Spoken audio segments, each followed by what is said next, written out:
আজকে আমরা দেখাবো কিভাবে মোবাইল দিয়ে পিসি প্লেয়ারদের মতো ফাস্ট স্নাইপিং করা যায়। ফার্স্টে আপনার প্লে স্টোরে যাবেন, প্লে স্টোরে যাওয়ার পর সার্চ করবেন পান্ডা টাচ প্রো, তারপর অ্যাপটা ইনস্টল করে ওপেন করবেন। যেখানে পারমিশন চাইবে সেখানে পারমিশন দিয়ে অ্যালাউ করবেন। তারপর দেখতে পাবেন এখানে মাই গেমস, এখানে অ্যাড অপশনে ক্লিক করবেন, তারপর সার্চ অপশনে ক্লিক করবেন। সার্চ অপশনে ক্লিক করে লিখবেন ফ্রি ফায়ার। ফ্রি ফায়ারে ক্লিক করলে তারপর আমাদের সামনে তিনটি অপশন আসবে। এখানে অপশনগুলো অ্যালাউ করে দিবেন। ডিসপ্লে আদার ওভার অ্যাপস, এখানে পারমিশনটি ওকে করে দিবেন। পান্ডা টাচ প্রোতে ঢুকে পারমিশন ওকে করে দিবেন।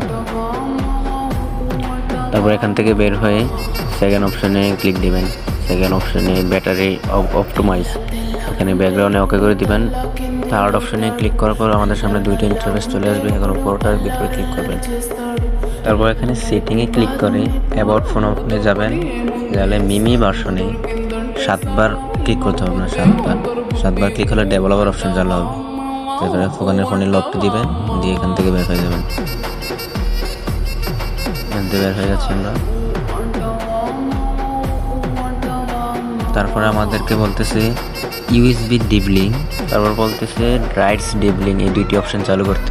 আমরা এখন ডেভেলপার অপশনে চলে যাব। তারপরে ইউএসবি ডিবলিং চালু করব। তারপরে রাইটস ডিবলিং, এই রাইটস ডিবলিং আমরা অপশনটি চালু করে দেব।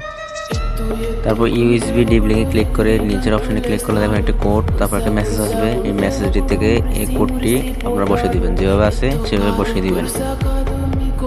এখানে বসিয়ে সেন্ড করে দিবেন। সেন্ড করার পর আপনার এই যে প্রিন্টিং সাকসেসফুল হয়েছে। এখন আমরা অ্যাক্টিভে ক্লিক করব। অ্যাক্টিভে ক্লিক করলে আপনাদেরকে ডাইরেক্ট গেমে নিয়ে যাবে।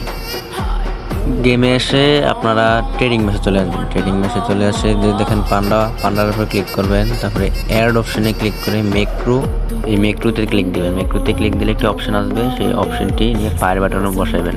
সেটিংয়ে ক্লিক দিবেন। সেটিংয়ে ক্লিক দিয়ে তারপরে ক্লিকার সেন্সে এখানে ক্লিক দিয়ে ফার্স্ট লোকেশন নিয়ে ফায়ার বাটনে বসাবেন। তারপরে আওয়ার একটি লোকেশন আনবেন, আনার পরে এটা নিয়ে এই এখানে বসাবেন। বসানোর পরে নিচের দিকে যাবেন, একটু নিচের দিকে স্ক্রল করবেন। স্ক্রল করলে দেখতে পাবেন টাচ স্পিডটা একটু বাড়িয়ে দিবেন। তারপরে মাউসের অপশনটা একটু বড় করে নেবেন, বড় করে ফায়ার বাটনের সাইজ অনুযায়ী সেখানে রাখবেন। রেখে টিক চিহ্নতে ক্লিক করবেন। টিক চিহ্নতে ক্লিক করে এসে ট্রাই করবেন। দেখেন ফায়ার বাটনে একটি ফায়ার দিলে গান অটো চেঞ্জ হয়ে যাচ্ছে। খুব ফাস্ট চেঞ্জ হচ্ছে। আপনি খুব ভালো স্নাইপিং করতে পারবেন।